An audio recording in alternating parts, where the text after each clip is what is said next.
Now, so far, what we have discovered is that we are human vessels, musical vessels. Today we're a saxophone, that God, Goddess, it is how you perceive God, that energy behind everything that we cannot possibly perceive or understand, that energy that's being blown through us, we are the saxophone. What do we like to do? We like to, well, the energy stirs us up to start with. You know, if I had an itch and I'd scratch it, okay, that would be satisfactory for the moment until that itch or another itch comes back again. Might come back in a minute, might come back in a day, might not come back for a month. But with that particular itch, that was this energy running through me that propelled me to scratch. So there's always this energy, this music being blown through us as a saxophone by God to impel us, to compel us to do something. But most of the time, we don't listen to it. We shut it down. And instead, we try to instigate something else other than what we're being told to act upon. And it's simple as scratching an itch. All right? That's what it is. What we usually do is to instigate something other than what is going on with us. Now, Paula, what do you mean when you're saying that? I'm saying that we pay so much attention to what's going on the outside of us that we are not being focused. Well, the real word is being real to ourselves. Fix us. Fix us. Fix it. Fix is. Fix is. Why? Ed. Okay? Fix is. Why? Why educate ourselves? Why? Why do we need to educate ourselves? And how do we educate ourselves? Well, the first thing you might think, because I use the word educate, is that you're supposed to go to school. The only school you're ever going to attend. These words today. Attend, I'm going to get that. The only school you're ever going to attend is the school of yourself. The school of the musical God that is resonating within you. Let's see what 10 is. We got a 20, 5, 14, and 4. We got a 5, we got a 34, 38. We got a 4, 43. Let's make sure. 5, 34, 38. That right there? That 43? That 43, and when I just told you that the only education you're ever going to get, no matter if you're a MD, a PhD, or XX5, 6D, is the education and the experience that you will have in your own body, in your own self, in your own mind, in the experimental walking and talking and breathing and sleeping and going to the bathroom and making love and doing what it is that you do in this life. That's the only school you're ever going to have. That's the only things that are going to be real to you is what you experience. So whatever it is that you're experiencing, like from that itch that I was talking about and you got to scratch it, it's coming from deep within you. Deep, deep, deep within you. And it is not to be governed or commented upon or instigated to be something else based upon what somebody might say on the outside of you. See, it could be that people tell you or have told you that some idea that you have or some project that you want to work on, and if you're working on a project, if you want to know the real magical deal about it, keep your mouth shut. Don't tell anybody, because it's yours. It's yours. It's being formulated in you just like if you were carrying a baby. So keep it to yourself and don't have it discussed, because people are going to comment, they're going to instigate, and they're going to gossip about what it is that you're saying you can do. First of all, they're probably telling you you're crazy, or you can't do it, or you shouldn't do it, or I'm thinking about you and what's best for you. You don't know what's best for anybody. You don't even know what's best for yourself. So keep silent. Keep silent. And in the midst of this, you will, it's going to happen by itself because this music is blowing all the time. This music, I'm a saxophone, you're a saxophone, it's blowing all the time. And if you get really quiet and really still, you can hear it, you can feel it, you can experience it. And then you know what that'll do? That'll eliminate doubt. That'll eliminate worry. That'll eliminate vexation. That'll eliminate you putting any kind of value, if you will, to other people's opinions. And you won't be joining them in their instigation. You've instigated something by sharing something that is important with you, that you're working on, that really means something to you. So you're trying to instigate something by doing that if you're asking somebody else's opinion. Anyway, let's go on. If you were an instrument, you would be a saxophone. The old blues jazz sounds of the Mississippi. Good gracious, Paula. Sissy, what are we talking about now? It's Mississippi, but let's go ahead and do sissy. Look at all them S's. I love them S's. I love them S's. You know why?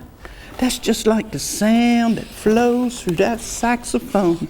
It is so sexy, so sonorous, so sultry, so sensual. Whew. That's what that S is. You got 3 of them. And you know why I really love the S? Because it is the sun. It is the source of our nitrogen. And we are some nitrogen-craving beings. But anyway, this sun is innocence. That's what it is. Innocence. Innocence. All right, got 3 of them there. Let's see. We got that 34 going on. You know where that other word, what was that that was 43? Same things backwards. 43. Where's it at? Right there. 10, 43, 34. That's the god Ronar. It's honor. That's what it is. 34 is the number of honor.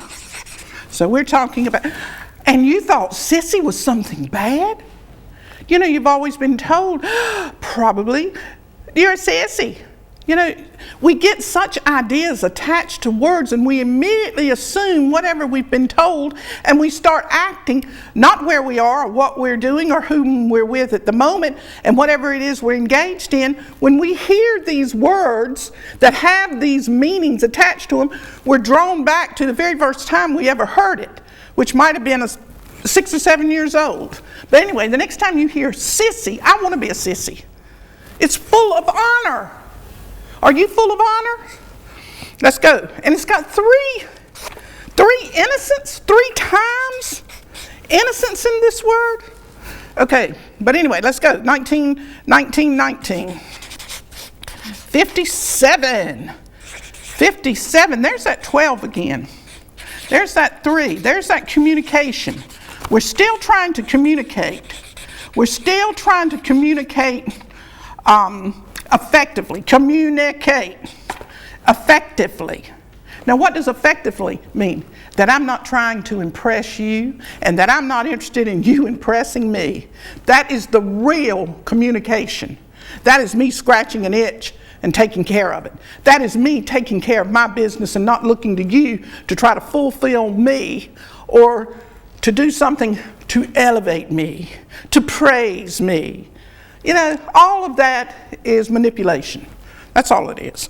Okay, so 57. 57, and what was the other one? 34? What do we got? Mitzi, is that true?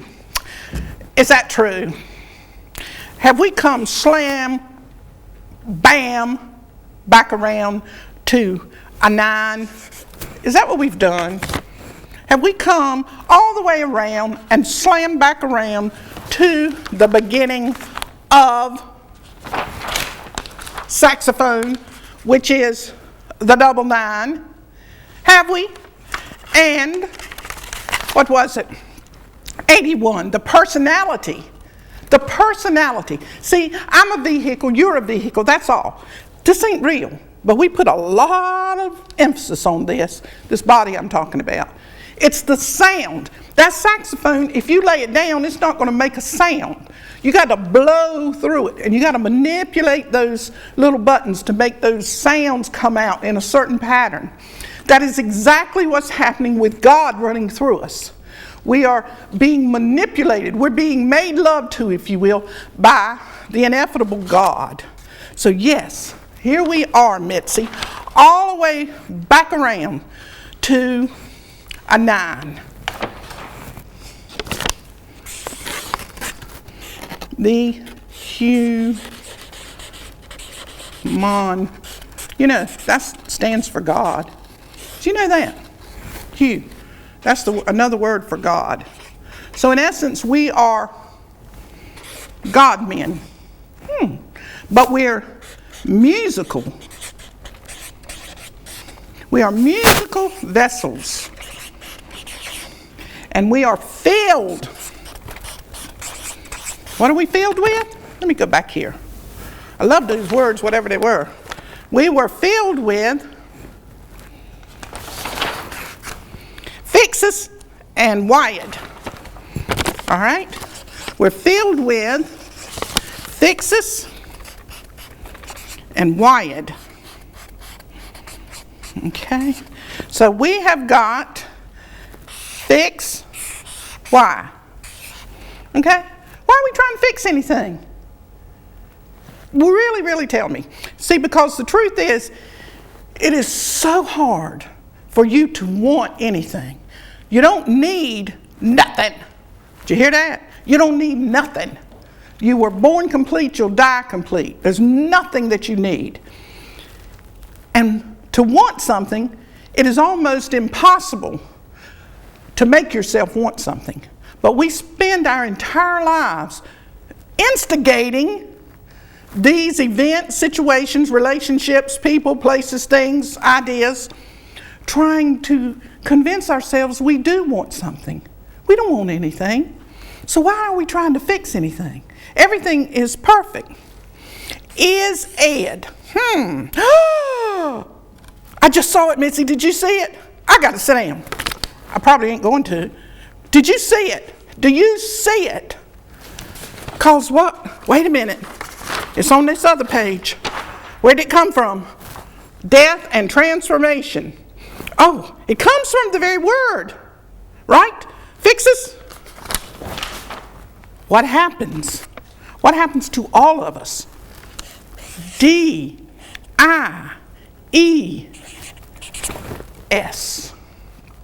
It all dies. Every single bit of it. It's going to die. Every single solitary bit of it. It's going to die. So all of your plans and all of your ideas and all of your dealings of instigation are going to end in a pile of what goes down the commode. Am I ever going to read this paper or not? I love that. I just love it when it happens like that. It always happens like that. Okay, let's finish reading this. If you were an instrument, you would be a saxophone. The old blues jazz sounds of the Mississippi Delta. I was really wanting to do Delta a while ago. That's what I wanted to do. Delta. Let's see what that delta is. 5, 12, 20. You know this 20 is mother, father, child, God. Okay? That's what it is. In the Kabbalah, it would be Bina, Hokmah, Tepereth. Okay. But anyway, let's go on. 1. Okay, we got a 6. You know that's the number of love. Ooh, that 6 is the number of love. It's also the number of conflict. You don't have one without the other. It's impossible. Okay, you got a 1636. Get out of here. You mean you got that number 36 again? That was the heart of, do I need to keep going back? The heart of saxophone. In fact, it was the very same number, 36. The heart of saxophone is the personality of the delta. So we are really sonorous, primal, instinctive beings that act upon our gut, not upon our head, not upon this logical thinking. When we cut loose, and you know, if you're a sax man, you are as cut loose as you can possibly be. Although you're very disciplined. You know, we all are disciplined because you got to get up in the morning, you got to walk around, you got to dress yourself, bathe, eat, go to the bathroom. You got to do the things. That's called discipline, even though people don't think that. Anyway, this personality of delta, you know, the deep, deep, deep South river that flows, that music, just like this music of humanity that I was speaking of in the beginning of the show. That is the personality of delta. That's who we are. Let's go ahead and add it up and see what we got. No. You know this is what you gonna do with 42? Huh? What you gonna do with 42? 42 is such a powerful, magical, esoteric number. Esoteric meaning, there's a whole lot of meanings hidden in that particular number. Did you know that if you could, but you can't, because of how the earth is composed. But if it was possible and we could drill through one side of the earth to the other, it would take 42 minutes. 42 minutes. Maybe it's seconds. Seconds. Maybe it's months. Maybe it's years. Maybe it's light years. You know why? But I know it's 42. Because that number contains, maintains, sustains, establishes, produces the nitrogen that is in our bodies, that is locked away in the DNA. But we would say, because we're on this side of the veil, we would